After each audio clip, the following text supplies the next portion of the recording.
Hoy vamos a dedicar a un filósofo y sociólogo, Pierre Bourdieu. La elección de este autor es porque podríamos decir que es el padre de la sociología de la educación. Es un autor, como la mayoría de los pensadores franceses,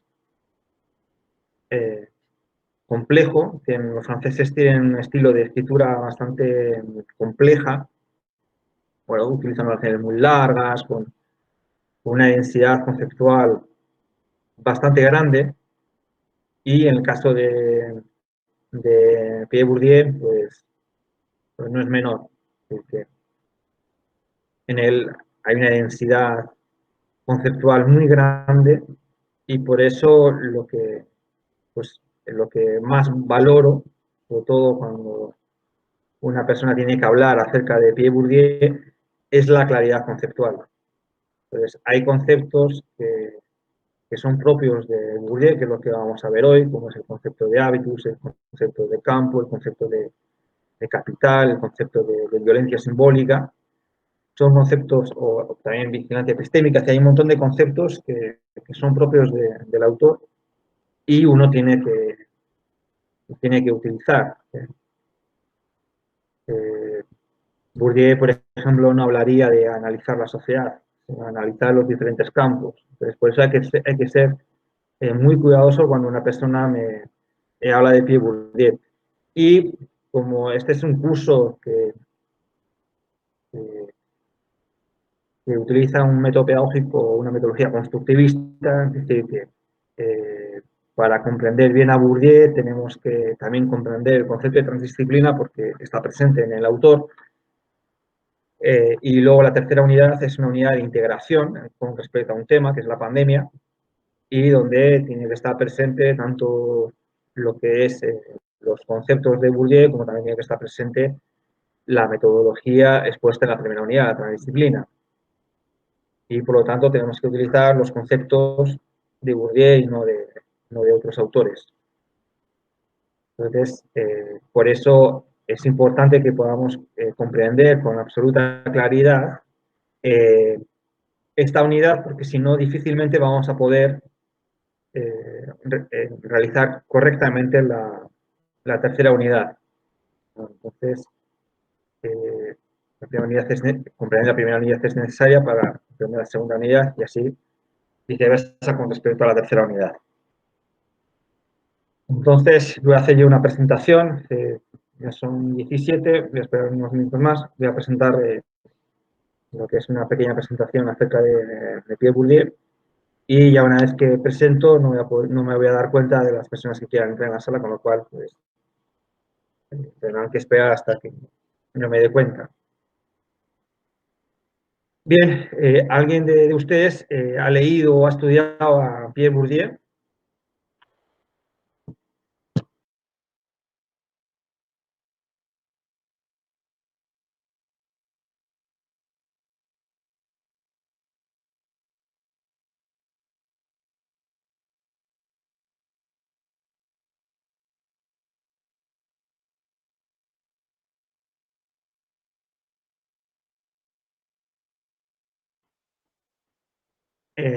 ¿Ninguna de ustedes o ninguno de ustedes ha estudiado la obra de Bourdieu? Profe, buen día. Sí, buen día, Diego. Sí, quería decirle que leí o vi el video que usted mandó y quería hacerle una consulta. Bien. Sí, en relación a lo que Bourdieu explica con referencia a la relación entre el origen social de los alumnos y los resultados académicos, que él decía que había casos en que los docentes, los maestros le decían como que no puede hacer esto o no puede hacer tal otra cosa el estudiante. Quería saber si tenía alguna relación con lo que es el efecto Pigmalión. ¿Y qué es el efecto Pygmalion? En la psicología, el efecto Pigmalión es cuando un docente, por ciertas características que tiene un estudiante o condiciones que le ve, le presta más atención a unos que a otros, interfiriendo así en el desempeño y desarrollo del que le presta más atención. En cierta medida sí, pero como por ejemplo yo en los libros que he leído de Bourdieu acerca de la, de la educación, no aparece ese concepto, entonces no podría decirte a ciencia cierta si realmente Bourdieu se inspiró en ese concepto para desarrollar lo que es eh, su concepción de la educación como un sistema reproductivo social. El Bourdieu ofrece una explicación teórica. ¿Por qué sucede eso? Y eso sucede lo que es en relación al concepto, a los conceptos de campo, habitus y capital. En base a esos tres conceptos, él ahora ofrece una explicación. No es, claro, igual para los psicólogos, eso obedece a lo que es a una construcción psicológica. El efecto Pygmalion tendría una dimensión subjetiva. En el caso de Bourdieu, no hay explicaciones estrictamente subjetivas, sino que las explicaciones que tenemos que dar acerca de un fenómeno educativo o un fenómeno o cualquier otro tipo de fenómeno tienen que darse lo que es teniendo en cuenta tanto la dimensión objetiva como la dimensión subjetiva. En este caso, el efecto Pygmalion pues, se movería dentro del ámbito, el ámbito o la explicación que da para ese fenómeno de por qué los profesores prefieren a unos estudiantes y no a otros, es simplemente una descripción subjetiva. En el caso de Bourdieu, no. En el caso de Bourdieu, que eso es lo que vamos a ver a lo largo de toda la clase, tenemos que entender tanto la dimensión objetiva, que eso lo vamos a ver analizando y estudiando lo que el campo, en este caso el campo educativo, que también puede ser el campo del aula, si lo llevamos a una dimensión más micro, pero también tenemos que tener en cuenta el hábitus, en este caso del profesor, con qué ojos está viendo al estudiante y cómo los prejuicios, los preconceptos que han sido en parte heredados de su contexto en particular, como también elaborados a lo largo de su propia vida como docente y como estudiante. Entonces hay un diálogo entre esas dos dimensiones y el fruto, o lo que nosotros podemos percibir, es ese fenómeno.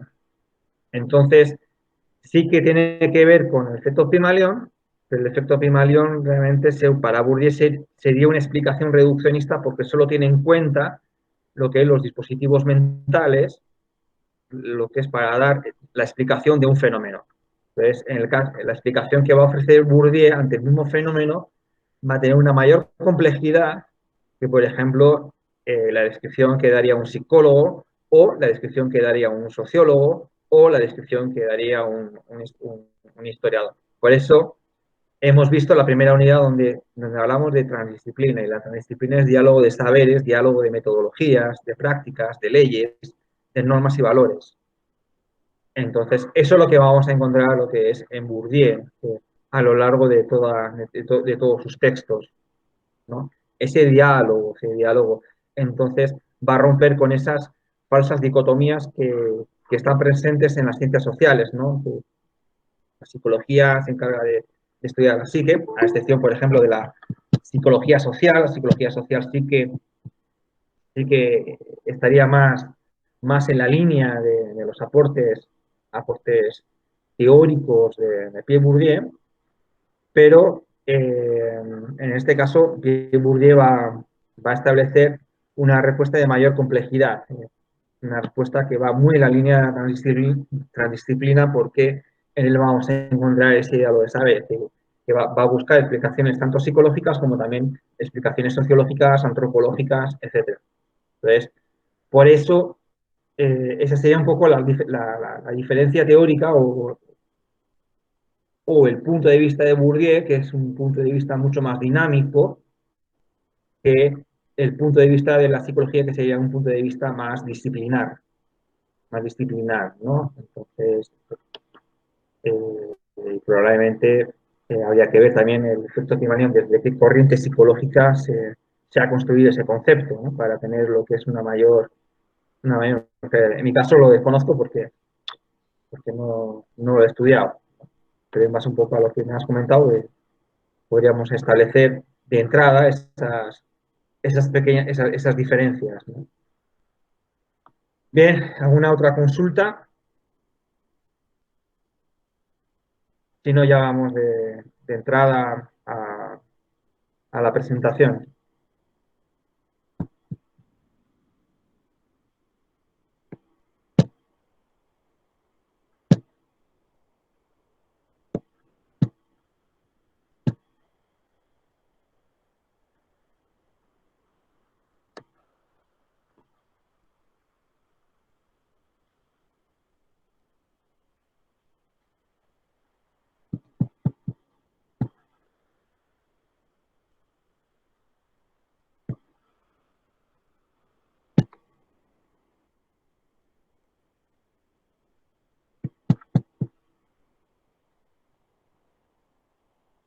Bien, ya estoy en modo presentación, por lo tanto ya aquellos estudiantes que quieran entrar no me tengo que salir de la presentación y no me voy a dar cuenta para saber si alguien está solicitando entrar o no, con lo cual eh, tendrá que esperar hasta que me salga de la presentación. Bien, hoy como sabéis, hoy tenemos una jornada un poco dura, acaba a las 12 y haremos en lo que es al final a las 10 haremos un descanso de media hora para seguir tratando los puntos que vamos a ver hoy. Bien, Pierre Bourdieu como he dicho al principio, es un filósofo, sociólogo eh, francés, prácticamente de la segunda mitad del siglo XX. Eh,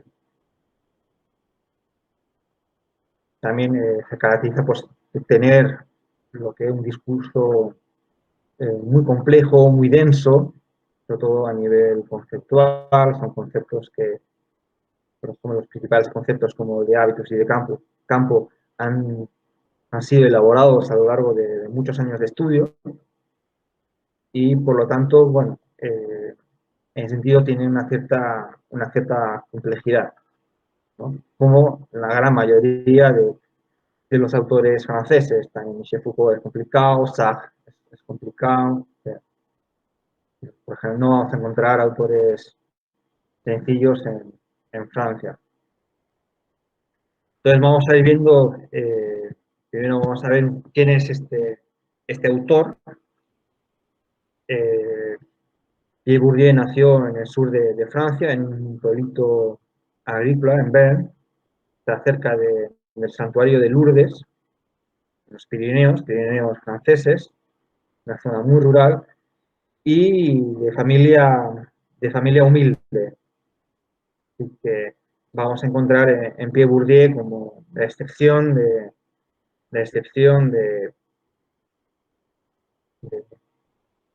de aquellas personas que con muy pocos recursos ha podido lograr el mayor nivel académico, que es ser profesor en lo que es en la Escuela Normal Superior. Por lo tanto, también muchas de las observaciones que vemos en sus textos, por ejemplo, aquí el comentario del efecto Pygmalion, probablemente Bourdieu lo ha sufrido. Entonces, va a haber observaciones que son fruto de su propia experiencia personal como estudiante de zona rural que va a estudiar a París y se encuentra con una élite, con gente de mucha plata, y entonces él se da cuenta de que él no tiene las mismas herramientas conceptuales, discursivas, no maneja el mismo lenguaje que sus propios compañeros. Entonces, a veces hay cosas que que no proceden de la teoría, sino que proceden de la propia experiencia, y a partir de esa propia experiencia él va a ir reflexionando y va aportando una serie de conceptos que, por ejemplo, el concepto de violencia simbólica ya ha quedado anclado a lo que es dentro de las ciencias sociales. Entonces, su formación básica en la universidad es la formación filosófica. Él estudió en la universidad o en la escuela más elitista, probablemente una de las más elitistas del mundo. Sí, para estudiar en la Escuela Normal Superior de Francia hay que presentarse a un examen muy duro, donde además de los exámenes teóricos también tienes pruebas físicas, que generalmente la mayoría predomina algún deporte, atletismo, gimnasia, natación. Esa es una escuela normal superior, es una escuela que es de una gran exigencia académica. Son pocos los que entran en esta escuela. Es una escuela universitaria. Y, por ejemplo, si una carrera dura 5 años, la escuela normal superior dura 3. Los 2 primeros años, que son la formación básica de una carrera, te dan por supuestos. Y esos son contenidos que entran en lo que es en el examen de ingreso. Es decir, que uno empieza a estudiar y entraría como en tercero año de carrera. Es un poco para que veáis el nivel, es un nivel altísimo. La gran mayoría de los políticos franceses proceden de esta escuela. El sistema universitario francés es muy competitivo y en algunas carreras de una exigencia, podríamos decir, hasta brutal, ¿no? Por lo que es por el nivel que un estudiante debe tener. Entonces, en el caso de Pierre Bourdieu fue una excepción a la regla, como luego lo va a demostrar en sus estudios acerca sobre todo en la sociología de la educación. Son muy pocos las personas que de campo, de familias humildes, puedan entrar en esta universidad elitista. Y además, no solo que entró en la universidad, en la escuela normal superior, sino que además destacó y brilló lo que es por sus grandes dotes académicas, ¿no? Y ha sido uno de los pocos docentes, también luego fue docente en la escuela normal superior, sin tener un doctorado. Sin tener un doctorado, ¿no? Ha sido también una excepción a la regla. Él no hizo el doctorado, no porque no tuviese capacidad, sino porque realmente no le fue necesario. Pero alcanzó el mayor logro lo que es en el ámbito de las ciencias sociales. Y es un referente tanto en el ámbito de la sociología, la etnología, la antropología, la filosofía, la política, la economía, de la estética. Es un referente. Un autor que ha publicado un montón de libros, decenas de artículos, conferencias por todo el mundo. Un autor que realmente que ha sido un gran aporte lo que es para el ámbito académico. También ha sido un activista. Eh, le tocó mayo de 68. Como muchos sabéis, mayo de 68 fue una revolución estudiantil que se dio en Francia, donde todos los estudiantes salieron a las calles y por un momento casi desestabilizaron la sociedad, ¿no? Y autores como Sartre, Michel Foucault, Pierre Bourdieu, pues estuvieron con los estudiantes en las manifestaciones y realmente fue todo un acontecimiento que luego tuvo sus influencias también en América Latina, en México. El cordobazo también está también vinculado a este movimiento estudiantil.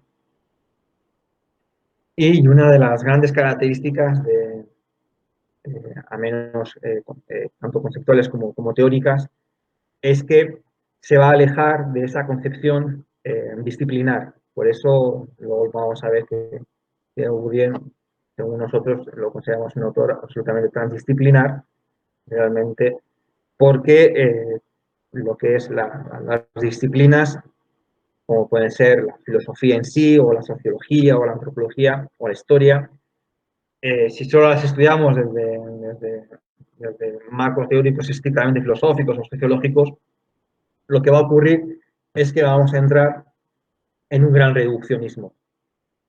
La realidad se va a ver reducida a la mirada del filósofo, o a la mirada del sociólogo, o a la mirada del pedagogo, o a la mirada del psicólogo.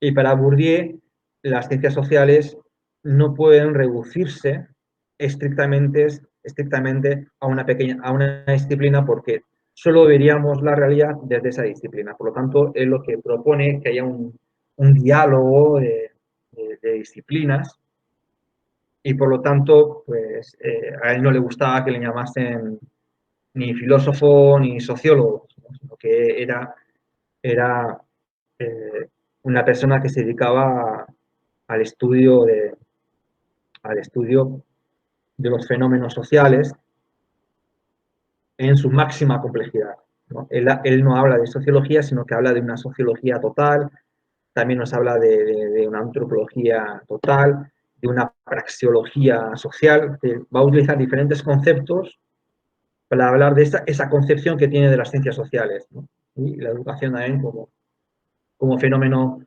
social, pues no se puede abordar estrictamente ni de la psicología, ni estrictamente de la pedagogía, ni tampoco de la filosofía, sino que vamos a tener que recurrir a un conjunto de disciplinas, como puede ser la psicología, la filosofía, la sociología, la pedagogía, la lingüística, el arte.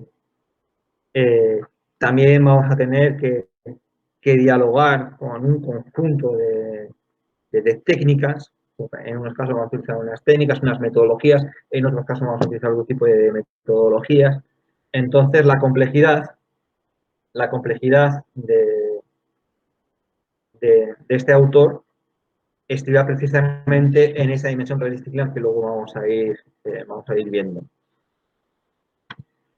Bien, sus primeros, Pierre Bourdieu, como he dicho, estudió en la École Normale Supérieure en París. Esa es una de las universidades más elitistas del mundo, más exigentes. Luego le tocó, cuando empezó a hacer su servicio militar, coincidió con la guerra de Argel en los años 50, y fue reclutado y llevado obligatoriamente a la guerra de Argelia. Ganaron los argelinos, y de ahí la consecuencia fue la independencia de Argelia, y fue una guerra bastante desigual, bastante violenta. De hecho, no hay, si uno quiere buscar documentación acerca de la guerra de Argelia, no hay mucha documentación.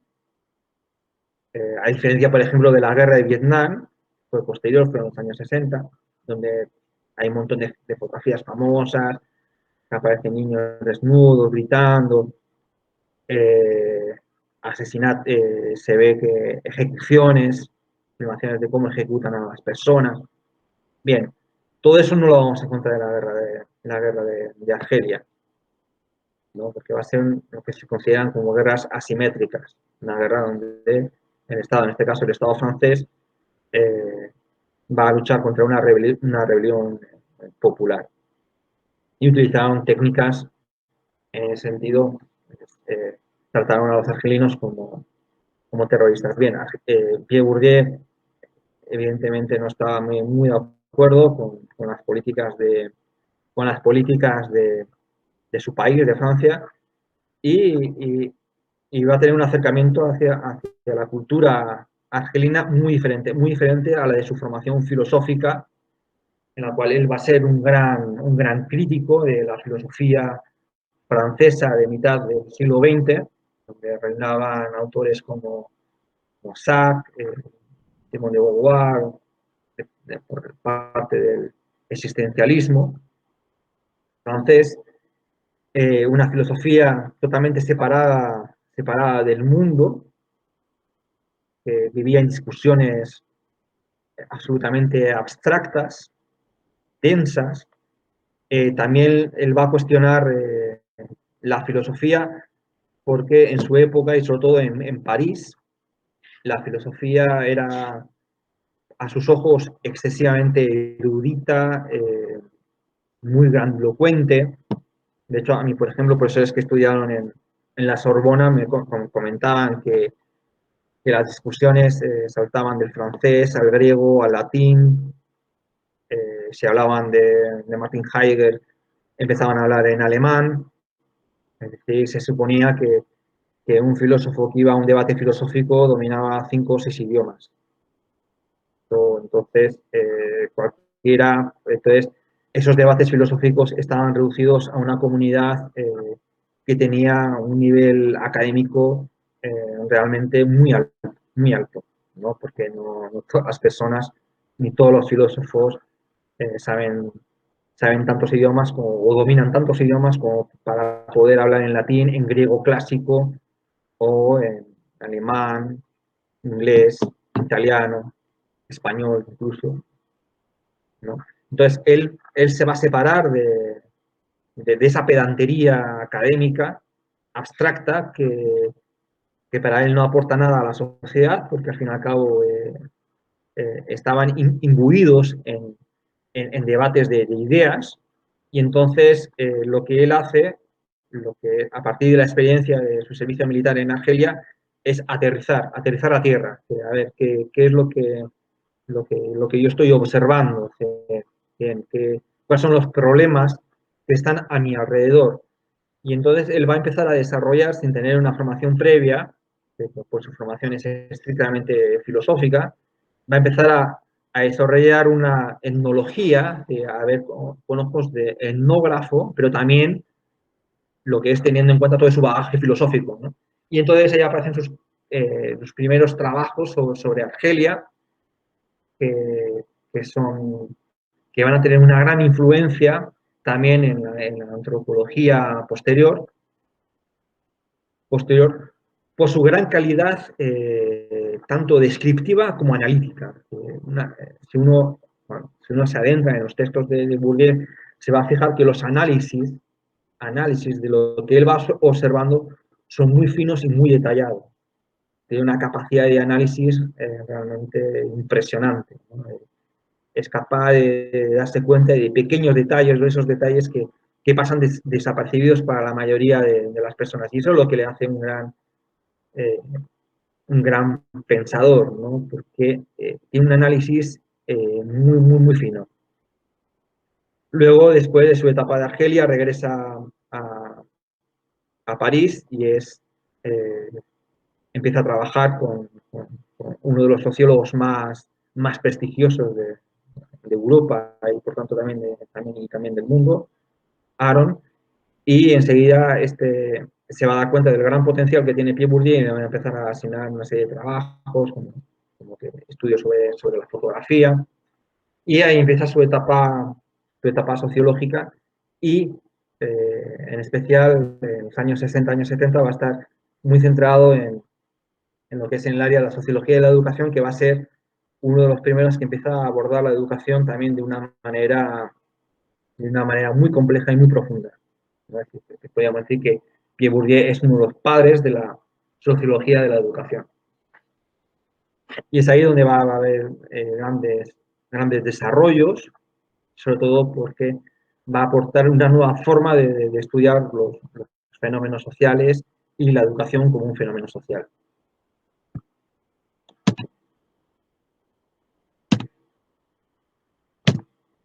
Bien, ahora vamos a ver, ya hemos dicho que el concepto que tiene de sociología o el concepto que tiene de estudios de las ciencias sociales es transdisciplinar, es compleja, de hecho no se considera ni filósofo ni sociólogo, sino que una persona que estudia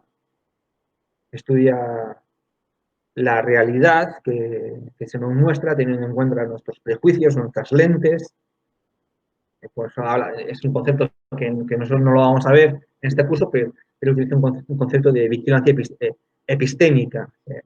Nosotros tenemos que ser conscientes con qué ojos estamos viendo la realidad entendida lo que se nos presenta ante nuestros sentidos, con qué ojos vemos. Cada uno va a tener unas gafas diferentes, va a tener unos filtros diferentes, unos prejuicios diferentes, ¿no? Nosotros tenemos muchas posturas acerca de problemas de la sociedad, posturas muy claras, pero que si empezamos a reflexionar por qué tenemos esas posturas tan claras, nos damos cuenta de que las tenemos porque así nos fueron dadas en nuestro seno familiar, en nuestro seno social. Por ejemplo, ¿por qué uno es de Boca o por qué uno es de River? Podemos explicar porque yo he llegado a ser un fanático de River porque he hecho un análisis histórico o sociológico de lo que implica ser de River o ser de Boca o ser de Independiente. Pero generalmente, pues, uno es de River, uno es de Boca porque lo, lo instruyó su papá, ¿no? Regalándole camisetas desde pequeñito, disfrutando con los partidos del equipo de su papá. Eso por lo general, ¿no? Sí vamos a encontrar excepciones como en todo, ¿no?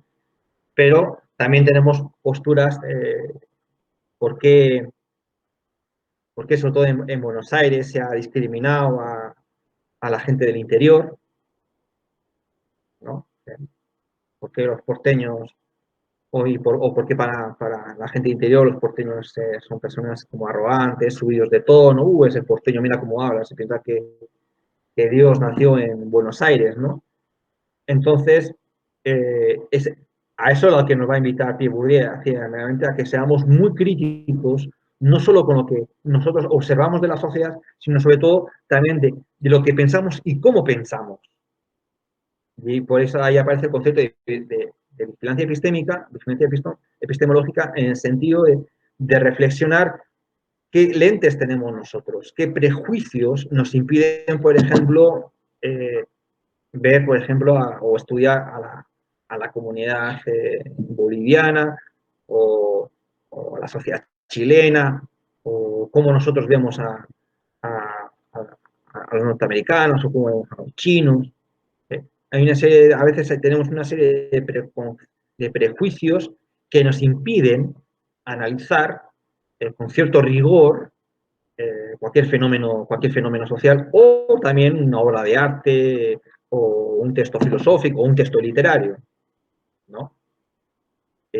Yo supongo que si nos dicen que un poema está escrito por un hombre o por una mujer, lo vamos a ver con diferentes ojos.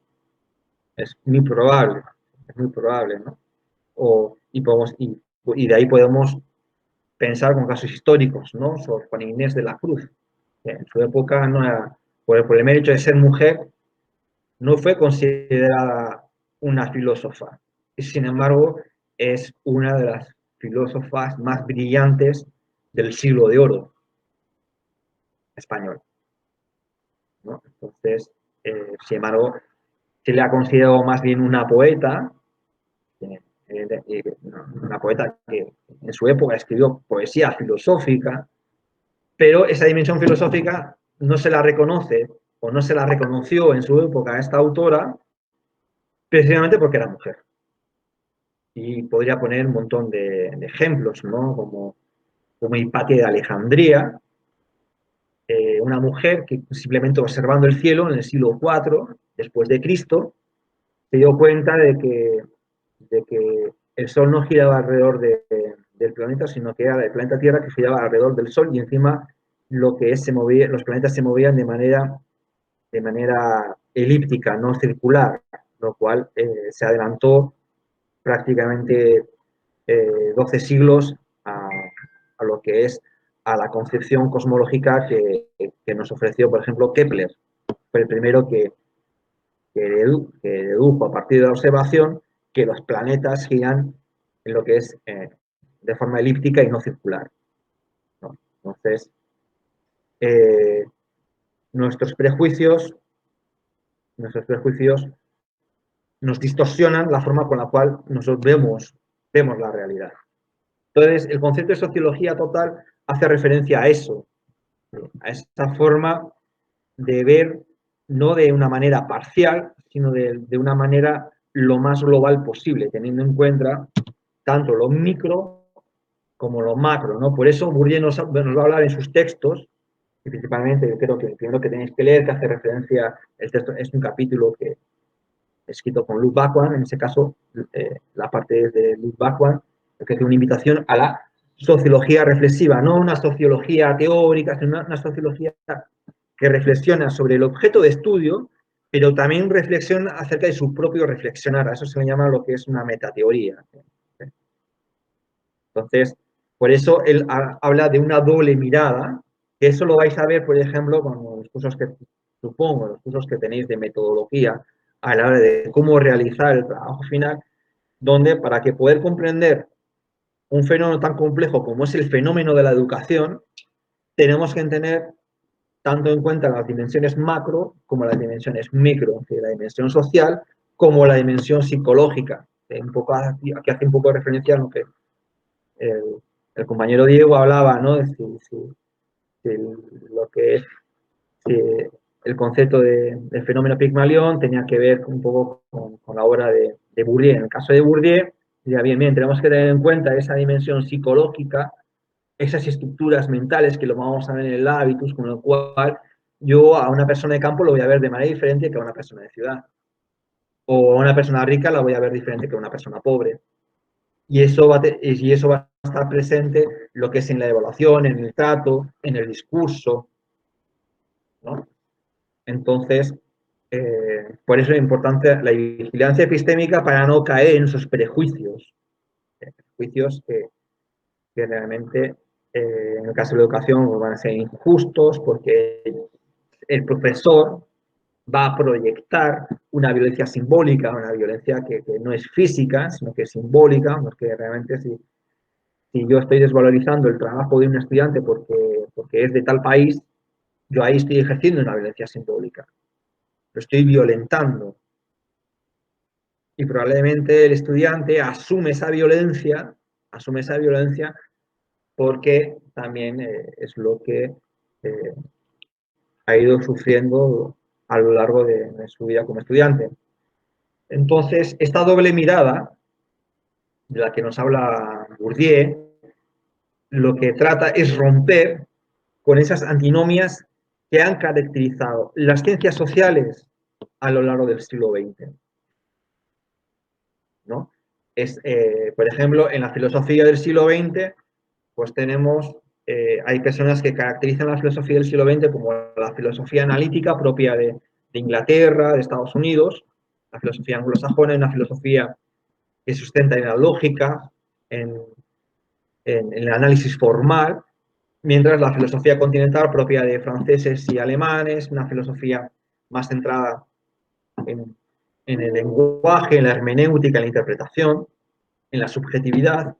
También lo vemos en las ciencias sociales, que prácticamente eso lo vamos a ver también en la siguiente diapositiva cuando hablemos de la praxeología social, donde hay toda una corriente que estudia la sociedad desde unas dimensiones macroestructurales, objetivas, con encuestas que construimos el objeto de conocimiento con encuestas cuantitativas, cuantificamos la información, frente a corrientes sociológicas más interpretativas, simbólicas, constructivistas, interaccionismo simbólico también entraría dentro de esta concepción de la sociología, más subjetiva, más enfocada en el individuo, en el sujeto. Y entonces, para Bourdieu nos va a decir, no, si queremos estudiar los fenómenos sociales, tenemos que tener una doble mirada, que tenemos que tener en cuenta esa dimensión macro como esa dimensión micro, esa dimensión objetiva como esa dimensión subjetiva. En el ámbito metodológico, no basta con preparar instrumentos de encuestas cuantitativas, sino que también vamos a tener que realizar entrevistas con metodologías cualitativas. Además de tener los datos, también tenemos que saber el por qué tenemos esos datos, ¿no? Entonces, tenemos que establecer un diálogo o una doble mirada lo que es para estudiar cualquier fenómeno social, ¿no? Pero también, también lo podemos llevar al ámbito del arte, al ámbito de la filosofía, al ámbito de la literatura. Si nosotros leemos, si queremos leer a Borges, no basta solo con leer los textos de Borges, sino que también tenemos que comprender el contexto en el cual Borges escribió. ¿Cuál es ese contexto? Y también tenemos que tener cuidado con nuestros prejuicios a la hora de leer a Borges. Si desde pequeño nos han dicho que no, que Borges es un gorila, era una persona que odiaba, que no tenía muy buena concepción de lo argentino. Entonces, lo vamos a leer con ojos diferentes o vamos a tener una lente que nos va a distorsionar los textos de Borges y por lo tanto no vamos a poder profundizar precisamente por ese filtro o ese prejuicio, no vamos a poder profundizar en lo que es en la literatura de este autor, ¿no? Entonces, para nosotros es un autor transdisciplinar porque esa doble mirada nos conduce lo que es a un diálogo de saberes.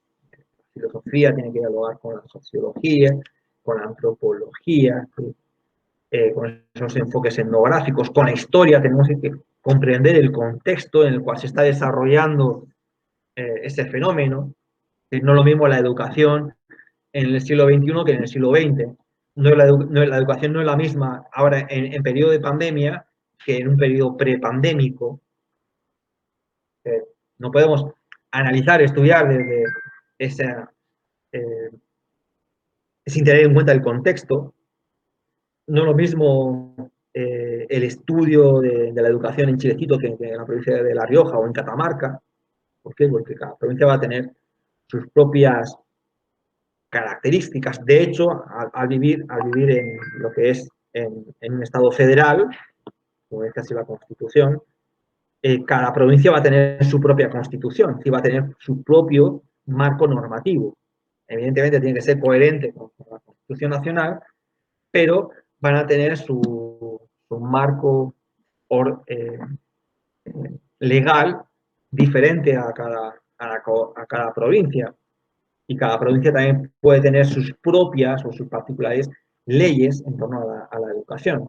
Si bien hay una educación en general, pero luego cada provincia puede realizar interpretaciones diferentes de esa ley general. Entonces, el contexto es importante, muy importante, sobre todo en el estudio de cualquier fenómeno social. Si nosotros, por ejemplo, en trabajo final vamos a hacer un estudio, en un estudio de caso, pues obviamente vamos a tener que comprender el contexto, en qué familia vive el estudiante. Entonces, por eso es importante esa doble mirada que nos hablaba. Y también transdisciplinar en el sentido metodológico. Todo el trabajo de Bourdieu, en muchas de sus obras, parte de un trabajo cuantitativo, de cuantificación, de la realización de muchas entrevistas cuantitativas, pero luego también vemos que profundiza la información que te ofrece la investigación cuantitativa, estadística, la enriquece con encuestas. Entonces aparecen muchas declaraciones, sí, no, sí, por ejemplo, con el tema de la educación, pues pregunta cuáles son las dificultades que tuvieron las personas que venían del campo, y entonces me comentan, no, sí, yo no entendía nada, para mí hablaban en otra lengua.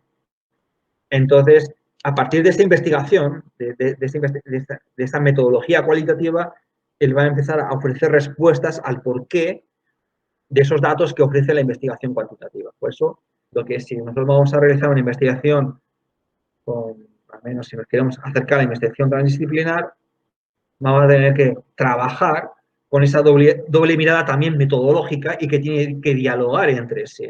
Tiene que dialogar la investigación cuantitativa con la cualitativa. Se complementan. La doble mirada lo que nos habla es que esos esos dos paradigmas que han caracterizado las ciencias sociales, que están presentes tanto en la antropología, en la historia, en la sociología, en la psicología, realmente tienen que dialogar. No es que o utilizas una investigación cuantitativa o utilizas una investigación cualitativa. O haces un estudio de la sociología o haces un estudio de la antropología, sino que realmente tenemos que romper con esos reduccionismos disciplinares y entonces empezar a observar y analizar con esas dobles miradas conceptuales, dobles miradas disciplinares, dobles miradas metodológicas, normativas, y en toda obra de Bourdieu está la dimensión ética. ¿Por qué estudiamos el sistema educativo? Precisamente porque lo queremos mejorar. Entonces, la educación no es, en ningún país es perfecta y por lo tanto tenemos que ver cuáles son las debilidades, las fortalezas, y entonces él hace un análisis muy riguroso del sistema educativo francés y a las décadas él fue, en los años 80, y eso lo vemos en uno de los textos que tenemos que leer de Pierre Bourdieu, que es Capital Cultural, Escuela y Espacio Social. En esos textos vamos a ver cuál es la propuesta del modelo educativo que propone Pierre Bourdieu para el sistema educativo francés y que luego nos vamos a dar cuenta de que también esas propuestas educativas también han calado en muchos países, como también es en el caso de Argentina, ¿no? Pierre Bourdieu es uno de los sociólogos de la educación, o uno de los sociólogos en el ámbito de la sociología de educación, más impacto ha tenido en Argentina. También es un autor, también cabe decir que ha sido mal leído, mal interpretado. Hay muchas personas que simplemente con los títulos que tenían sus libros ya empezaron a emitir juicios o prejuicios. Por eso Pierre Bourdieu va a ser una persona que va a cuestionar un concepto platónico que es la doxología, ¿no? Que es a lo que estamos nosotros acostumbrados, ¿no? En los medios de comunicación. Los medios de comunicación lo único que hacen es transmitir opiniones. Pero para Platón las opiniones son enunciados que no tienen mucho sentido, no tienen sentido ni académico ni científico, en el sentido de que no nos dicen el por qué nosotros tenemos esa postura determinada. Yo no puedo decir que no, la educación en Argentina es un desastre. Yo si expreso que la educación argentina es un desastre, como ejemplo, si solo digo eso, es simplemente una opinión o también podría ser un insulto. Yo tengo que decir el por qué. ¿Por qué la educación argentina es un desastre? ¿O por qué la Argentina el sistema educativo argentino es excelente? Yo tengo que decir el por qué. Y para decir el por qué, me tengo que justificar en datos objetivos que los puedo obtener de una encuesta y también en datos subjetivos que puedo establecer también encuestas de carácter informal. Entonces, ahí, con esa doble mirada, puedo construir, argumentar, ya no opinar, sino argumentar con fundamentos por qué la educación argentina es un éxito o por qué la educación argentina es un fracaso. Tengo que decir el por qué. Si no digo el por qué, me quedo en la mera opinión, ¿no? Entonces, esa es una de las grandes aportaciones que hace este autor. Por eso tiene cierta complejidad, lo que es por su carácter transdisciplinar, donde la ética siempre va a estar presente. Es decir, si algo caracteriza a Pierre Bourdieu es porque lo que es el nivel valorativo siempre está presente en sus investigaciones. Es el por qué investiga la educación, por qué la quiere mejorar, por qué estudia el arte, el campo del arte, porque precisamente también hay un compromiso hacia el arte, es decir, sobre todo en la época que le tocó estudiar a Pierre Bourdieu, el arte era considerado como algo muy elitista, de gente de plata, y no tiene por qué ser así, tiene que ser un instrumento que sea válida para todos. Entonces, de ahí la complejidad de Pierre Bourdieu, porque su modelo teórico es complejo, es transdisciplinar, y hay muchos niveles y todos esos niveles están interrelacionados. Todos esos niveles están presentes, ¿no? Y eso es un poco lo que lo va a diferenciar de otros autores más disciplinares que se mueven en su propia disciplina, y no el caso de Pierre Bourdieu, que realmente su visión filosófica va a estar presente en sus textos, y por eso esa complejidad conceptual, porque esa complejidad conceptual él la ha desarrollado como un filósofo. Entonces, el concepto de habitus es un concepto donde está presente prácticamente la historia, toda la historia de la filosofía. Está presente Aristóteles con el concepto de ethos, Tomás de Aquino, Husserl con la fenomenología, Max Weber. Entonces, por eso es un autor complejo, pero que se adecua perfectamente a la hora de estudiar todos esos fenómenos que tienen una gran complejidad, como son los fenómenos sociales.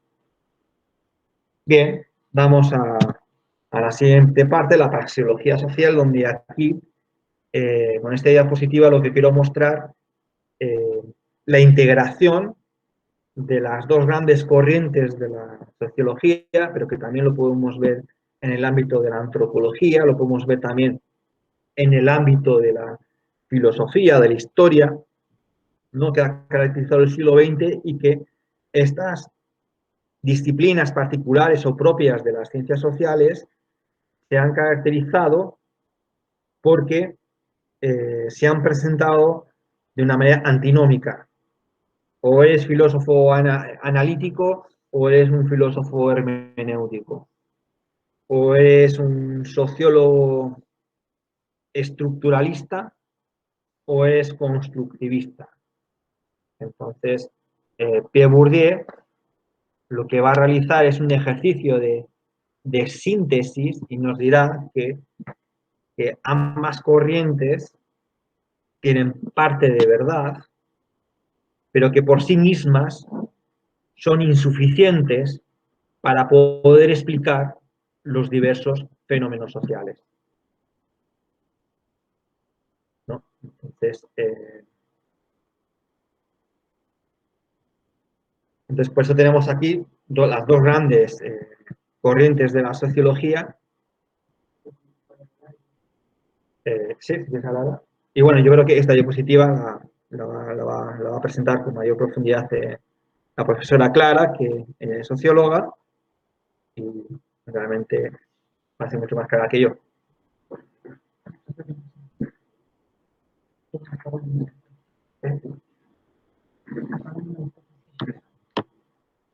Hola, muy buenos días. Mi nombre es Clara Olmedo. Bueno, comparto el curso con el profe Iñaki Severio. Lo que quiero es acá un poco tener entregarles un acercamiento más desde el campo de la sociología. ¿Me están escuchando bien ustedes? Buen día, profe. Bien, perfecto, buenísimo. Bueno, las ciencias sociales en general, digamos desde sus orígenes, las ciencias sociales son ciencias, siempre se las consideró unas ciencias jóvenes, porque lograron un proceso de sistematización a posteriori que la biología, bueno, la matemática, la física. Entonces se habla en general de que el siglo XVIII es el siglo, entre el siglo XVIII y finales del siglo XVIII y principios del siglo XIX, es la etapa de sistematización y de concreción, de consolidación del campo de la ciencia social. Y una de las primeras disciplinas que surge allí es la sociología. Entonces, cuando la sociología surge en el siglo XVIII, nosotros acá tenemos tres personajes, ¿sí? Tenemos a Marx, el que está a la izquierda, el barbudo, está Durkheim y está Max Weber. Y si ustedes ven, los hemos puesto con un poco separados, digamos, por alguna razón que luego vamos a tratar de comprender. Igual acá no está Augusto Comte, que es considerado el padre de la sociología. Pero bueno, como siempre digo yo, las ciencias sociales tienen padres, pero no tienen madres, lo cual es una mentira. Pero bueno, es la forma en que se sistematizó la disciplina con todo el enfoque, digamos, machista, patriarcal, porque las mujeres no tenemos un espacio en esa época todavía en la ciencia reconocido. Pero no quiere decir que no haya habido científicas, porque había y muchas. Pero bueno, en lo que tiene que ver a la propuesta de Bourdieu, Bourdieu va a tomar de estos dos autores, primero, que tenemos acá a la izquierda, Karl Marx y Emil Durkheim, un alemán y un francés. Y cuando nace la sociología, y esto va a ser, digamos, una característica de las ciencias sociales, nacen a la sombra o bajo el paraguas de las ciencias naturales, es decir, de lo que en ese momento se consideraba el único método científico. Es decir, analizar a la sociedad como si fuera una cosa, como decía Emil Durkheim, como si fuera un objeto, al igual que los objetos que estudiaba la biología, por ejemplo, las plantas, los animales, bueno, desde las bacterias en adelante, digamos, aquellos que tengan conocimiento de biología van a entender mucho mejor esto. Entonces Durkheim proponía que la sociedad se debía estudiar como si fueran cosas, ¿no? Lo que él denominaba hechos sociales. Entonces se aplica el mismo método científico, el mismo método de las ciencias naturales, que para comprobar que la gente, digamos, es pobre, se hace lo mismo que se hace en las ciencias naturales. Se observa a los sujetos, se determina cuáles son aquellas condiciones que van a caracterizar a la pobreza y se va a estudiar desde esa mirada más bien objetiva, ¿no? Entonces, por ejemplo, ¿qué es objetivo? Yo voy a medir la pobreza por niveles de ingreso. Entonces eso es objetivo. Yo le pregunto a las personas cuánto gana. Entonces, establecemos en una teoría determinada que a partir, la persona que gana 50.000 pesos para arriba no es una persona pobre y la persona que gana 49.000 para abajo es una persona pobre. Entonces, eso es una dimensión objetiva, algo que se puede observar, que se puede comprobar, como se hacía en las ciencias naturales, ¿sí? Eso es el objetivismo que decimos acá, captar la lógica objetiva, ¿sí? Para Emil Durkheim, así se analizaba a la sociedad. Para Marx, en cierto sentido, también era exactamente lo mismo. Para Marx, la sociedad se la entiende desde las grandes estructuras que componen una sociedad.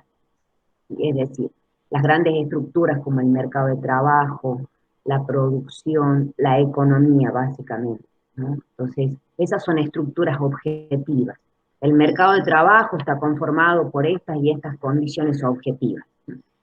Ustedes, no sé si habrán visto en algún momento, habrán estudiado ciencias sociales en el curso de su formación, como profesores me imagino que sí, y si habrán visto algo de sociología.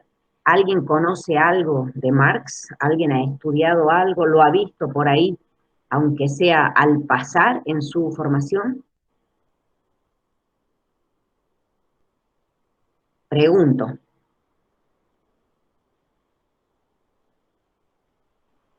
¿No hay nadie en el curso que haya visto algo? Por lo menos digan sí o no. Sí, profe, sí, en mi carrera de estudiando sí habíamos visto. Ya hace Bien, bastante. perfecto. Ajá. ¿Y qué es lo que tú recuerdas de Marx?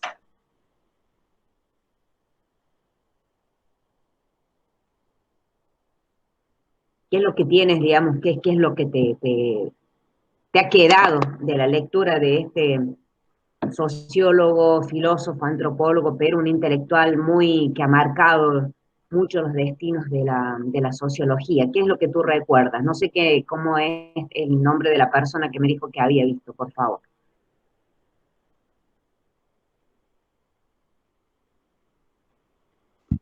Soy Analía, profe. Mire, Analia, bien, Analia. ¿Qué es lo que recuerdas? ¿Qué es lo que te queda, digamos, de este pensador? Porque es importante esto, para que puedas un poco, para que puedas entender a Bourdieu, que es un autor un tanto complejo, que necesita, digamos, de alguna comprensión de estos autores, básicamente, ¿sí? ¿Qué es lo que tú recuerdas de lo que viste de Marx?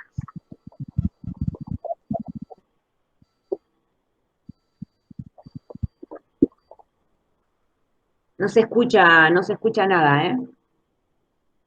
No sé si está conectada la comunicación. ¿me escucha Analía, ¿vos me escuchás? Sí, ahí te escucho, Sí, sí, sí, sí. Ahí está, perfecto. bueno, lo que un poco me acuerdo era de que,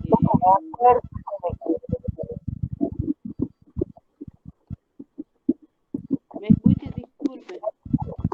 Sí, te estamos escuchando. Si podés hablar un poquitito más alto también, porque entre que la línea no está buena, parece la comunicación. Si podés hablar un poquitito más alto. Bien. No, lo que es un poco lo que me acuerdo, profe. Yo sí lo había Bueno, visto. no importa, no estoy evaluando, de esto no es un examen, digamos, estoy tratando de indagar qué es lo que se sabe de esto, de este autor que, digamos, o de Durkheim, quien haya visto Durkheim también, digamos, la pregunta es esa, digamos, que si vieron, ¿qué es lo que recuerdan?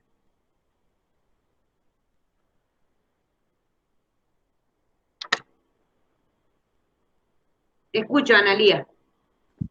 Bien. No, yo lo que había visto que él hablaba sobre la sociología de la religión, el gobierno, también hablaba de la economía, él también hablaba de lo que era el capitalismo, el espíritu del Ajá. capitalismo. Y bueno, y más referido a la religión, también es lo poco que me acuerdo, no me acuerdo muy bien. Bien, Me quedé perfecto. con Bueno, en parte es así, digamos, Marx es una persona que ha estudiado muy en profundidad, pero uno de los estudiosos más rigurosos de lo que es el sistema capitalista, y justamente lo que él dice, que las estructuras del sistema capitalista van a definir la vida de cada uno de nosotros. Por eso, acá abajo, como ustedes ven, tenemos acá el concepto de estructuralismo, ¿sí? Estos dos pensadores analizan a la sociedad y lo que le pasa a cada individuo a partir de las estructuras de la sociedad industrial, en términos de Marx, de la sociedad capitalista.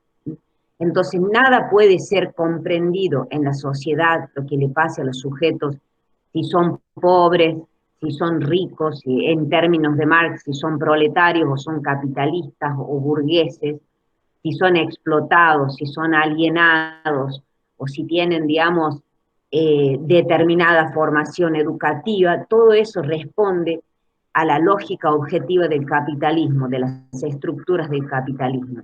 La condición de cada persona en la sociedad, según estos autores, de la sociedad industrial, va a estar determinado por las estructuras de esa sociedad. Y la estructura más importante de esa sociedad para estos autores es la estructura del capitalismo. Todo determina la lógica del funcionamiento de la vida de cada una de las personas va a estar determinado, y ese es el concepto que usa Marx, determinado en última instancia por la lógica económica del capitalismo. Las leyes están determinadas por la lógica objetiva del capitalismo, porque las leyes, va a decir Marx, han surgido para servirle al capitalismo, como por ejemplo la ley de la propiedad privada. Es una ley, una de las leyes, después el funcionamiento de la moneda, de los bancos, todo eso, va a decir Marx, estuvo determinado por la lógica estructural del capitalismo. Y la lógica estructural del capitalismo es algo objetivo, algo que podemos estudiar, que podemos ver, que podemos captar, al igual que los biólogos y los físicos pueden captar sus objetos de estudio, ¿sí?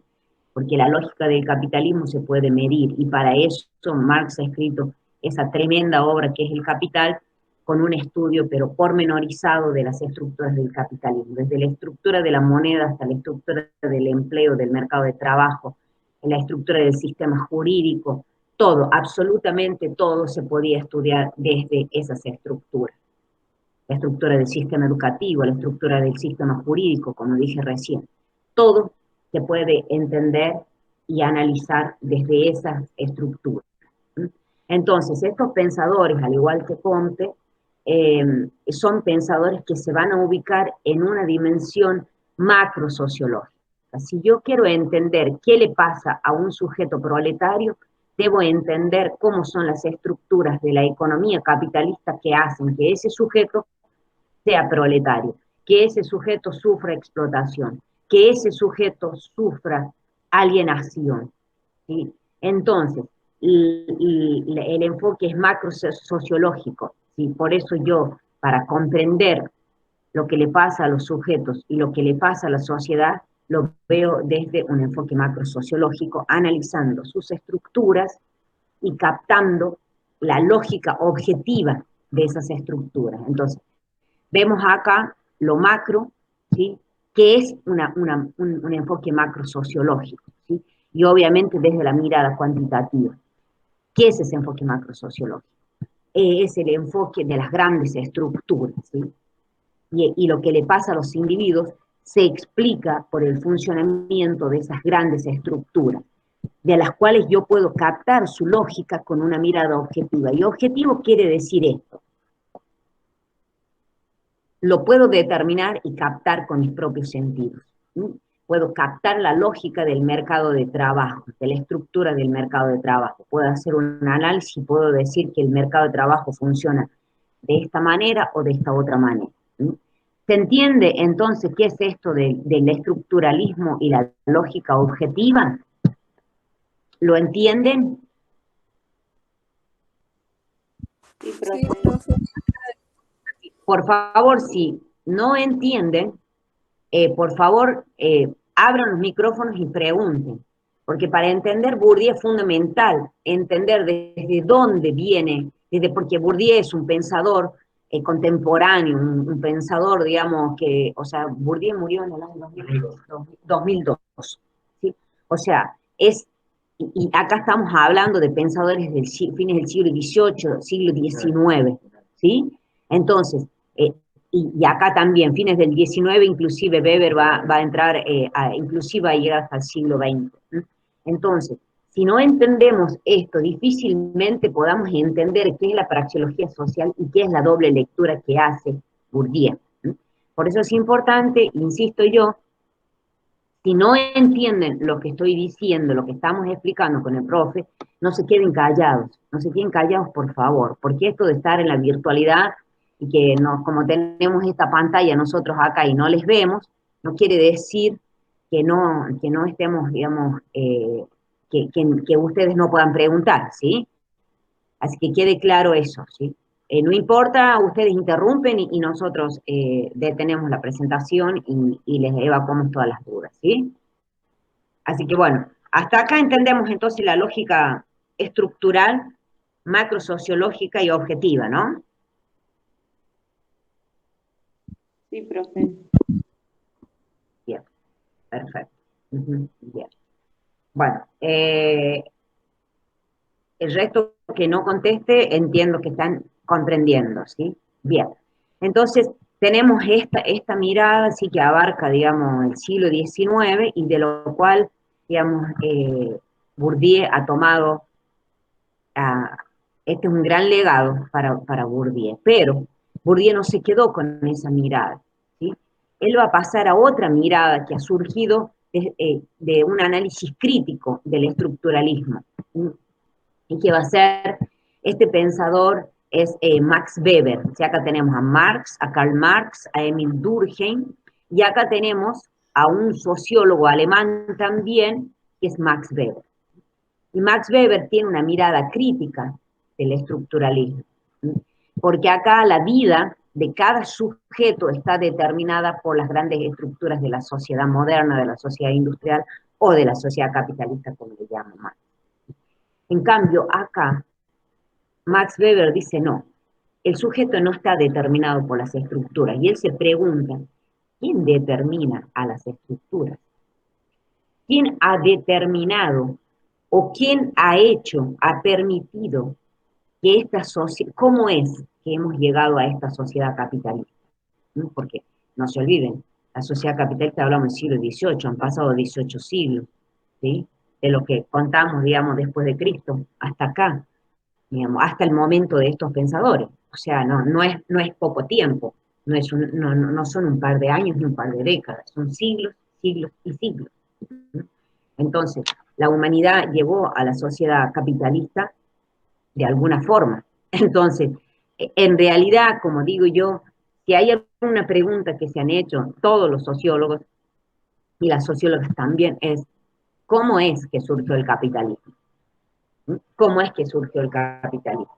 Obviamente las respuestas van a ser distintas. Es una pregunta que subyace a todo el pensamiento de la sociología, y una explicación va a ser gracias a los grandes procesos estructurales, inclusive las revoluciones, de las que Marx es un gran estudioso. Pero para él las revoluciones son grandes procesos, que se entienden bajo la mirada de las grandes estructuras.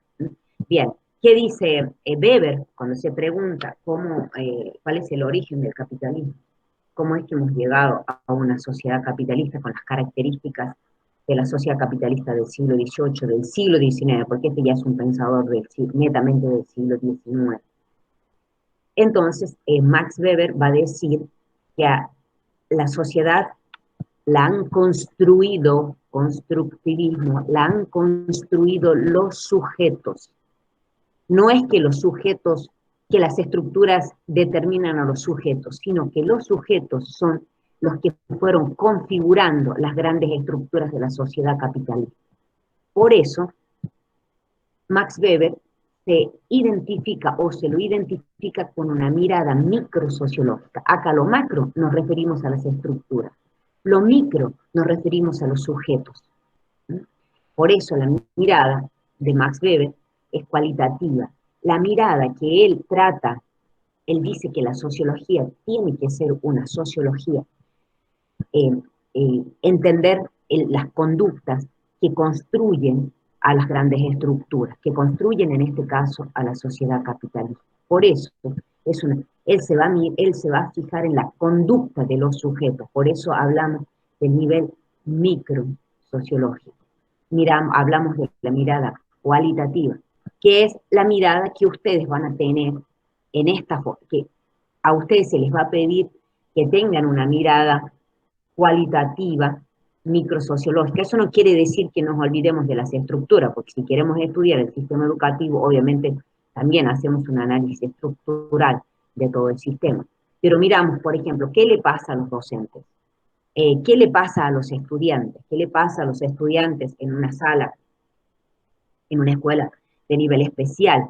¿Qué le pasa a los docentes ahí? ¿Cómo los docentes hacen día a día la escuela? ¿Cómo todas las personas de la comunidad educativa construyen la escuela?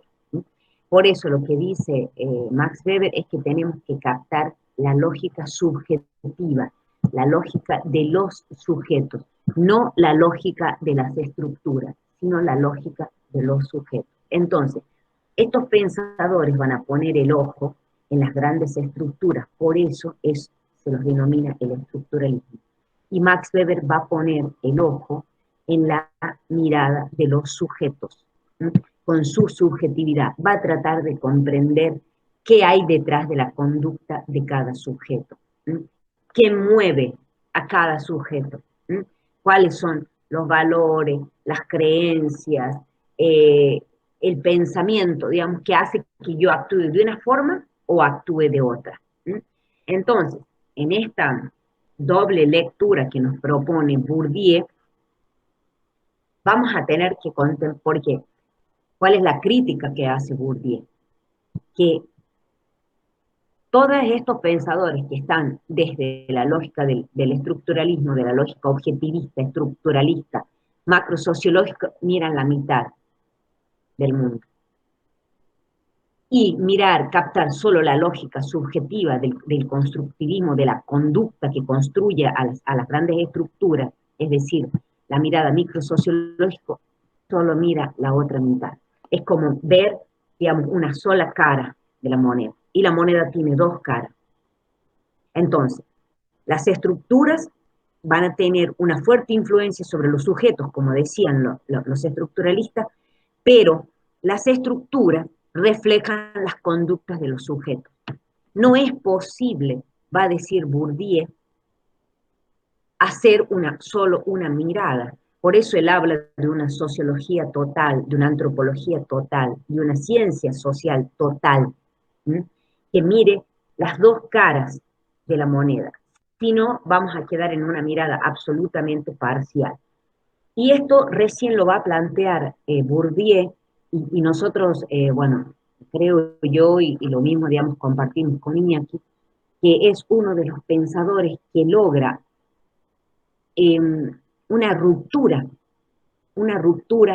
en el largo recorrido de la ciencia social, que siempre debatieron entre los estructuralistas y los constructivistas, entre los macrosociológicos y los microsociológicos. Y el debate era siempre una antinomía, es decir, anti es que totalmente no se unen nunca, siempre, no llegan nunca a estar de acuerdo. ¿Sí? Entonces, lo que él, su sociología reflexiva o antropología reflexiva dice, no es así. Lo que tenemos que es unir. Y la sociedad tiene una doble existencia. Por eso debemos hacer una doble lectura. ¿Sí? Y va a ser el primero en plantear esta mirada, esta doble mirada. Si queremos entender lo que le pasa a los sujetos, tenemos que entender lo que pasa con las estructuras. Y si queremos entender qué le pasa a la estructura educativa, tenemos que entender qué es lo que le pasa a los sujetos. Entonces, no hay estructuras sin sujetos, ni sujetos sin estructuras. Entonces, por eso él dice, los sujetos encarnamos las estructuras, llevamos inscriptos en nuestro cuerpo, en nuestra conducta, en nuestra mente, la historia de esas estructuras. Por ejemplo, a las mujeres, Bourdieu tiene un texto sobre la dominación masculina, llevamos inscripta en nuestra mente e inclusive en nuestros cuerpos la estructura de la sociedad patriarcal. Nos comportamos como la sociedad patriarcal nos marca. Nos vestimos como la sociedad patriarcal nos marca. Estudiamos las profesiones que la sociedad patriarcal nos indica. Obviamente, hay toda una discusión que obviamente, digamos, ver cómo esto, digamos, logró una ruptura en algún momento con los movimientos de las mujeres y eso, pero estoy dando un ejemplo, ¿sí? Para que ustedes capten. Entonces, en la estructura de la sociedad patriarcal no se entiende sin las conductas de los sujetos, es decir, de los varones y de las mujeres, y de sus interacciones sociales. Entonces, acá tenemos un pensador como Weber, que se dedica a estudiar las conductas sociales. Acá no estudian las conductas sociales, estudian las estructuras. Entonces, este pensador, Bourdieu, en el siglo XX, dice, tenemos que superar esa antinomía social, esa antinomía de la ciencia social. Lo que tenemos que proponer, un sociólogo o socióloga que se precie como tal, debe poder comprender esta doble existencia de la sociedad. Si no, no hay ninguna posibilidad de hacer una sociología reflexiva, de hacer una praxeología social. Y acá el concepto de praxeología quiere decir algo. Praxis, el concepto de praxis quiere decir prácticas transformadoras. Un concepto muy aplicado en el marxismo y eso. No es, práctica y praxis no es lo mismo. Prácticas son prácticas más bien repetitivas, conservadoras, ¿no? Que no buscan ningún cambio. Una praxis son prácticas transformadoras. Por lo tanto, Bourdieu va a proponer una sociología transformadora, una nueva sociología, que transforme la forma de pensar y de hacer sociología. Y para ello se apoya une estos dos caminos separados que marcaron el devenir de las ciencias sociales desde sus orígenes y los siguen marcando hoy, porque no podemos decirles a ustedes que toda la ciencia social se ha vuelto burberiana. No, eso digamos, no es así. Hay personas que siguen pensando, sobre todo aquellos pensadores que se autodenominan críticos de izquierda, o que buscan, digamos, la transformación de la sociedad, es transformando o echando abajo el capitalismo. No vamos a poder superar la pobreza, no vamos a poder superar ninguno de los problemas de la humanidad, a menos que superemos la sociedad capitalista, ¿sí? Cosa que Bourdieu no se va a proponer, ¿sí? Así que, bien. Bueno, entonces, bien. ¿A dónde? ¿Ustedes están viendo la presentación? Sí. ¿Están viendo? ¿Sí? Bien, perfecto. Bien. Entonces, acá estamos. Bueno, yo quisiera un poco cerrar porque ahora, digamos, vamos a entrar en un entramado conceptual de Bourdieu, porque Bourdieu es un pensador que tiene esta mirada crítica de la sociología, como vino desandando estos dos caminos separados, y nunca separados, antagónicos, antinómicos, ¿sí? Y cómo se propone, digamos, crítico de eso, pero tiene una propuesta. Y eso es lo que tenemos que entender. Que no solamente se queda con la crítica, unos van por un lado, los otros van para el otro lado, los objetivistas, los subjetivistas, los estructuralistas, los constructivistas, los macros y los micros. ¿Sí? Y nunca tienen una doble mirada, ¿sí? Y en este sentido, Weber ha hecho un aporte muy interesante, ¿sí? Y él lo reconoce al final de su vida intelectual, que es una mirada parcial, que la de él es una mirada parcial y que las ciencias sociales debiera apuntar a unir estas dos miradas, ¿sí? Y no va a ser hasta Bourdieu, en el siglo XX, que va a proponer una estrategia, una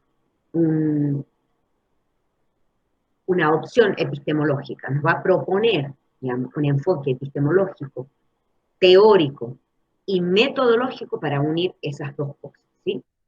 Bueno, entonces, ¿qué es lo que yo les venía diciendo acá? Lo que les venía señalando, ¿sí? Una doble mirada, una mirada transdisciplinar, superar las antinomías de las ciencias sociales, subjetividad, objetividad, Bien, entonces, vamos a ver cuál es ese entramado conceptual que nos propone Bourdieu.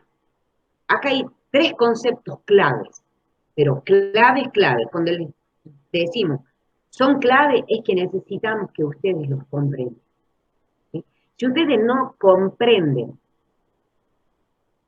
este entramado conceptual, si uno logra comprender a qué se refiere Bourdieu con los 3 conceptos que vamos a pasar a explicar ahora, ¿sí?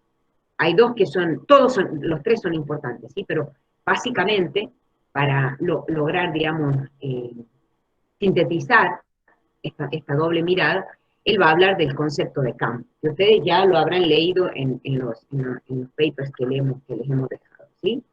Entonces, ¿qué entendieron ustedes por campo, por el concepto de campo?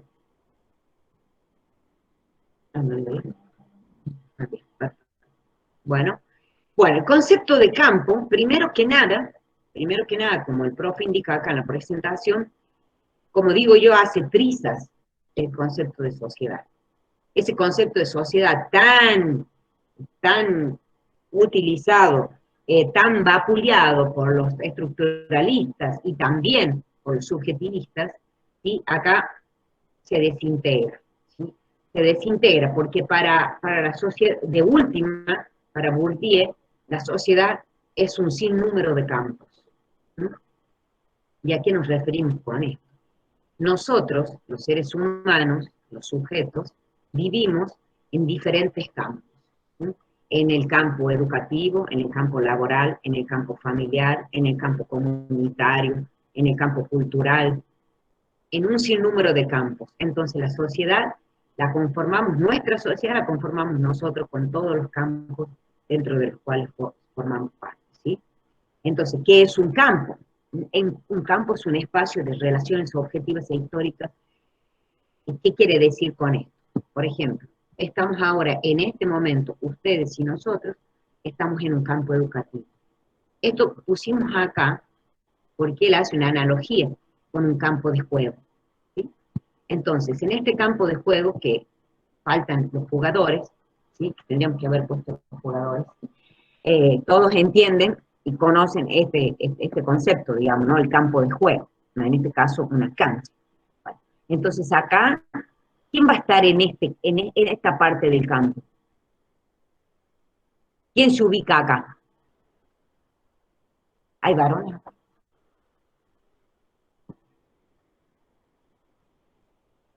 A ver si alguien puede responder. ¿Quién se ubicará en esta parte del campo de juego? Ustedes están viendo la presentación del campo.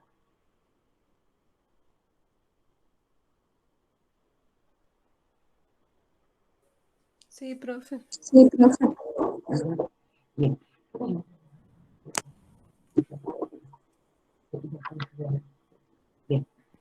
Bien. Bien, entonces, si pueden responder por favor la pregunta, ¿quiénes estarían en esta parte del campo? ¿Quiénes son los actores? ¿Cómo les llaman? El arquero, yo creo que estaría ahí. El arquero, perfecto. Como yo no soy futbolera, me imagino si hay alguien de las personas que está ahí, alguna de las personas que está acá futbolera, sabe muy bien quién está acá, quién va a estar acá, quiénes van a estar por estas partes del campo, ¿sí? ¿Cómo? Perdón. A ver, aguarden un minuto.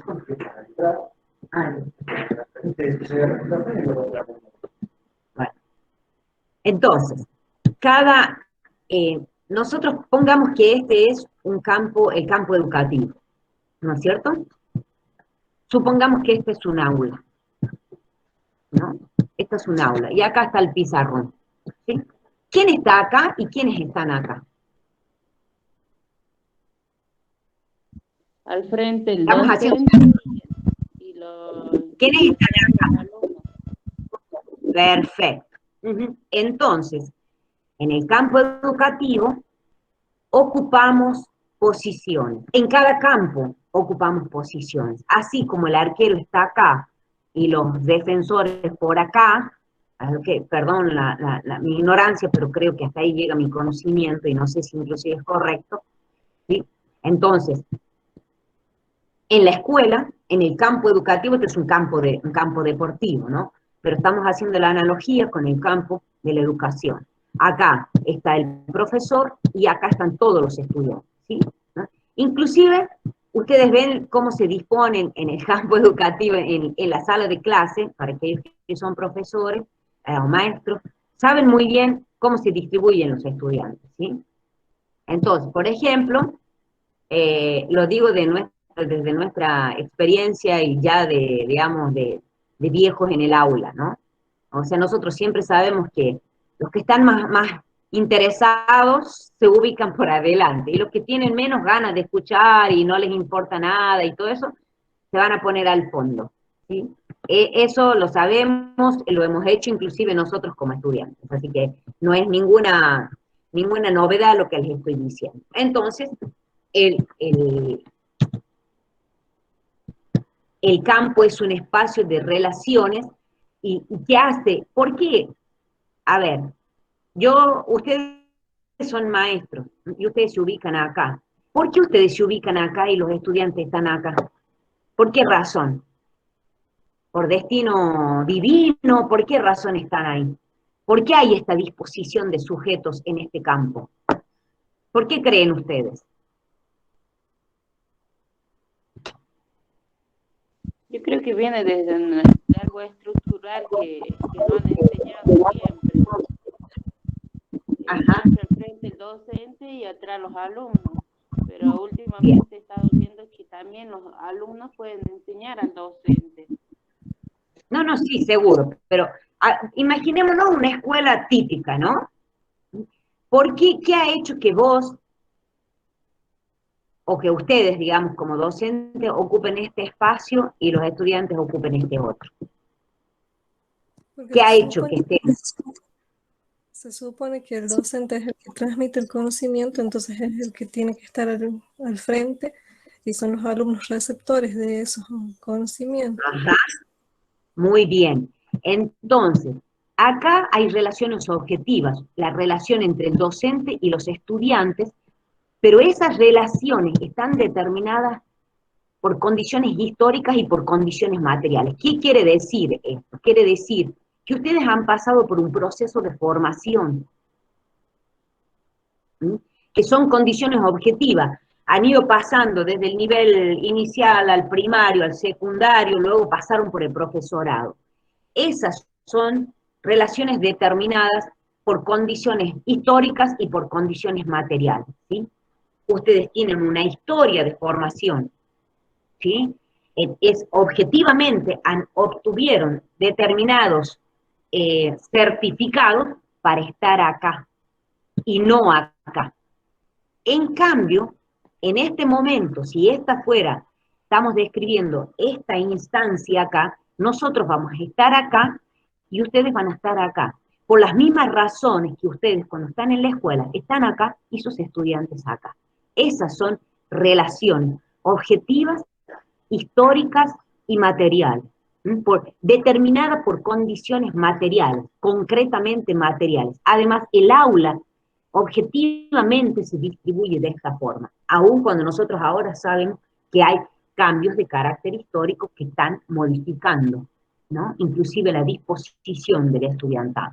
Pero, por más que el estudiante pase por acá a enseñar, nunca uno como docente pierde esta posición. Te podrás, como hago yo a veces, me siento en el fondo y los dejo que los estudiantes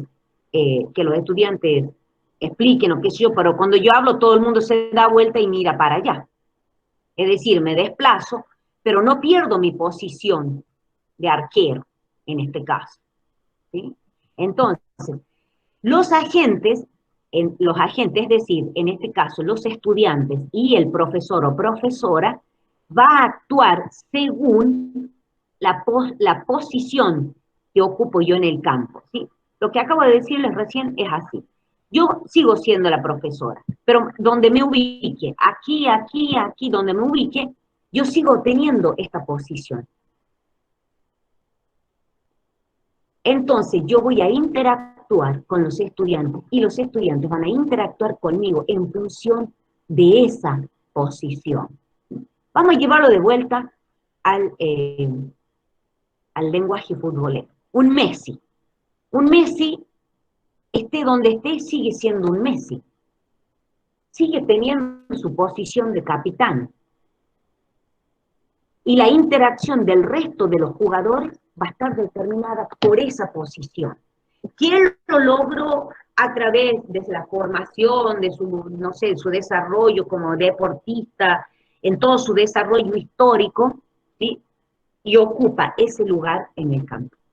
El número 10, que no sé por dónde se ubica, pero bueno, para los que sepan fútbol sabrán dónde va un 10, a dónde se para un 10.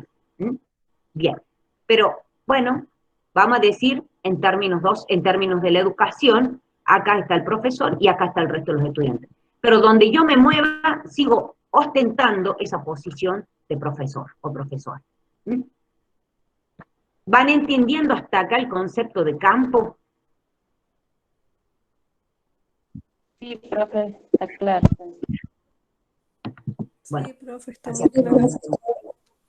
perfecto. A las 10 vamos a terminar con esto y vamos a hacer un descanso, ¿saben? Bien, entonces,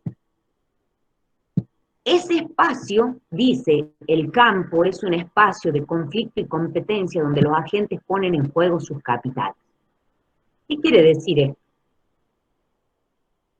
En un campo educativo, ¿sí? Yo pongo en juego mi capital y ustedes el suyo. Porque ustedes aunque diga esto conflicto, no es que nos estamos peleando ni nada por el estilo. Pero ustedes van a hacer jugar sus capitales para un día estar ¿en dónde? Acá. Porque los sujetos siempre quieren cambiar de posición. Para eso están ustedes estudiando. Y para eso ustedes han estudiado. En un momento estuvieron acá y lo que ustedes querían es estar acá. En esta relación que estamos manteniendo nosotros, ustedes también en algún momento quieren estar acá. Entonces ustedes van a competir con el profesor con sus propios capitales. En este caso, después vamos a explicar el concepto de capital, pero es solamente lo que yo detento en términos de campo educativo, es decir, mis conocimientos. Entonces, yo acá interactúo con mis conocimientos, me despliego toda mi interacción con ustedes en base a mi capital de conocimiento, es decir, lo que Bourdieu le denomina capital cultural. Entonces, todos los jugadores de este... Ahora, una pregunta. Este campo que hay acá, ¿se podría entender sin los jugadores? Pregunto. No, pierde sentido. Ok. Imaginemos ahí todos los jugadores. ¿Ah? Saco el campo. ¿Se puede entender la interacción de los sujetos sin esta estructura?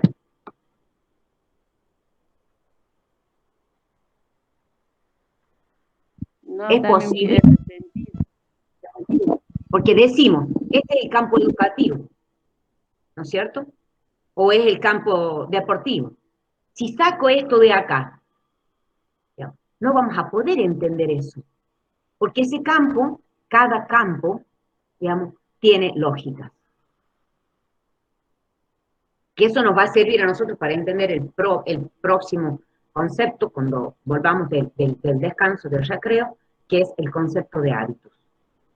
Entonces, ni el campo ni los sujetos pueden ser entendidos, la interacción de los sujetos, que yo les estoy explicando ahora, y ustedes estén escuchándome a mí, esto está determinado por un campo objetivo, en este caso, el campo educativo. Y ustedes entienden que yo soy la docente, o el profesor es el docente, y ustedes son los estudiantes. Y ustedes no se van a comportar con nosotros como si ustedes fueran los profesores. ¿Sí? Ahora, la razón por la cual ustedes se comportan de esa manera tiene que ver, y nosotros nos comportamos de la manera que nos comportamos, tiene que ver con el siguiente concepto, que es el concepto de hábito. Entonces, cierro con una pregunta acá. Sí, o mejor dicho, hagan ustedes preguntas que no haya quedado claro del concepto de campo.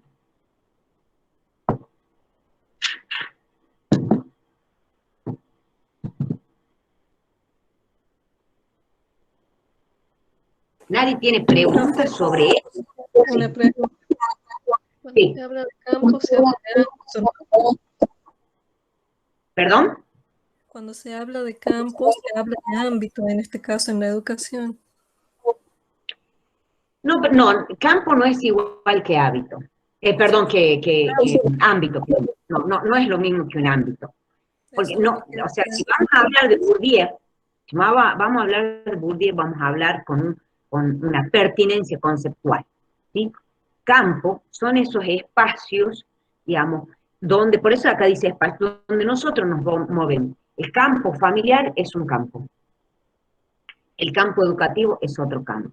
El campo que puede ser educativo y laboral al mismo tiempo, porque acá nosotros, en el campo educativo también tenemos relaciones laborales, ¿no es cierto? Con la escuela, con la universidad, nosotros, y también nos comportamos en base a esas relaciones laborales, ¿sí? Porque estamos haciendo lo que nosotros nos comprometimos a hacer. ¿Sí? A ver, un ejemplo, otro ejemplo. Tenemos un almuerzo familiar. ¿Quién se sienta en la cabecera de la mesa? El padre o la madre. Pero por lo general es el padre, ¿no? Sí, ¿Por qué? porque él siempre es en la cabecilla de la familia. Bien, ¿no? Entonces, en el campo familiar vemos que hay personas que se colocan en lugares determinados, posiciones determinadas, ¿no? Entonces, eso es lo que es el campo. O sea, hay una serie de fuerzas, como el campo magnético, que, aunque nosotros no seamos muy conscientes de esas fuerzas, nos van colocando en diferentes lugares en torno a la mesa.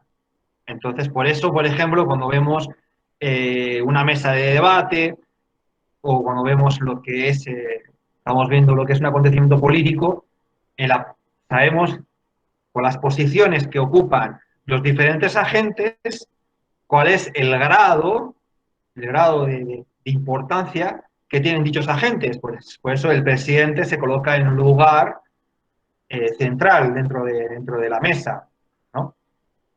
Por eso el docente en el aula está en una posición elevada, mientras que los estudiantes están en una posición sentada, subordinada con respecto al docente. Entonces, la iglesia también. En la misma iglesia, el púlpito está en una situación elevada, ¿no? Entonces, el campo nos va a determinar el lugar donde nos corresponde.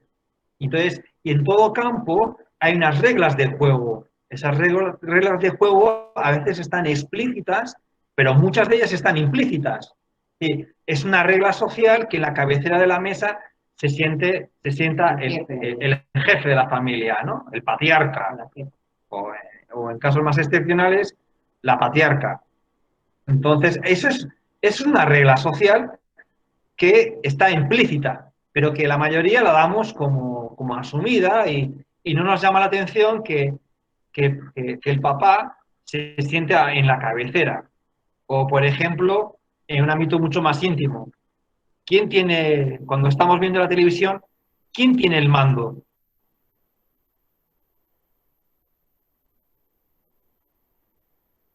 En vuestras casas. ¿Quién tiene el mando de la televisión? El control remoto. El control remoto.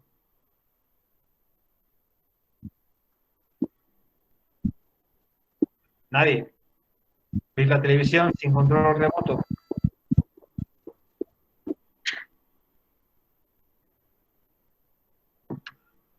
Bien, el que tiene el control del remoto es el que tiene el control del poder y el que decide qué es lo que se ve en la televisión. En aquella época, cuando en las casas solo había una única televisión, pues el tener el control remoto era un tema de disputa, de tensiones, ¿no? Y entonces, disputar el control era tener el poder sobre qué es lo que se va a ver en la televisión. Que antiguamente, pues en muchas casas, cuando solo había una televisión, pues era el papá quien decía qué es lo que había que ver, ¿no? Hay que comerse el fútbol y todas las onceras. Entonces, eso es a lo que hace referencia el campo. Bien, vamos a hacer un descanso de 15 minutos y a las 10 y cuarto en punto empezamos de nuevo la clase.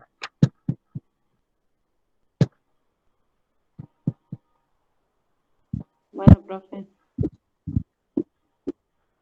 Bien, nos vemos en 15 minutos.